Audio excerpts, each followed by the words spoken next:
Thank you, Mr. Speaker. The point of personal privilege. May proceed. Mr. Speaker, ladies and gentlemen of the House, I appreciated the comments from the gentleman from Henrico this morning about his visits with UVA and VCU representatives from their medical school.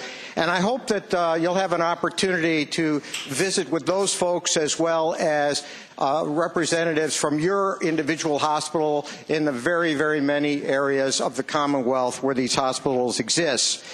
I wanted to bring to the attention of the body a couple of really key points that build a little bit on what the delegate has said earlier, but depart a little bit as well. And first point has to do with the $1 billion that is the new number for the projection of savings by 2022 if we were able to access the federal dollars to assist us in providing insurance for up to 400,000 Virginians. That figure didn't just come out of thin air. That figure was derived as a result of a request of the joint bipartisan Merck Commission. They requested an update of the figures in terms of what would happen if we went down the road of taking the federal dollars for the insurance. In evaluating those figures, I hope the body will consider the assumptions that underpin them.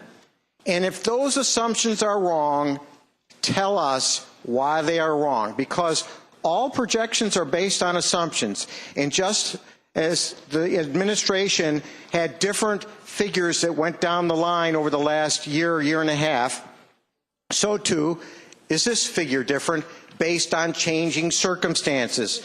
The figure was derived by looking very carefully at indigent care in the Commonwealth and how many people would come off indigent care and be put into Medicaid as a result of this change.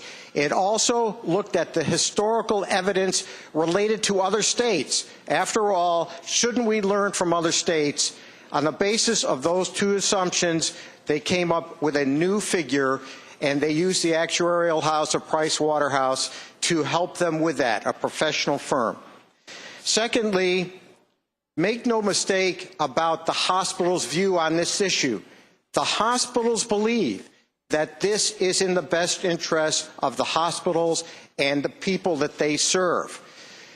It is true that you can look at some of the data on the hospitals and find out what their bottom line was last year. But remember, they are giving us projections.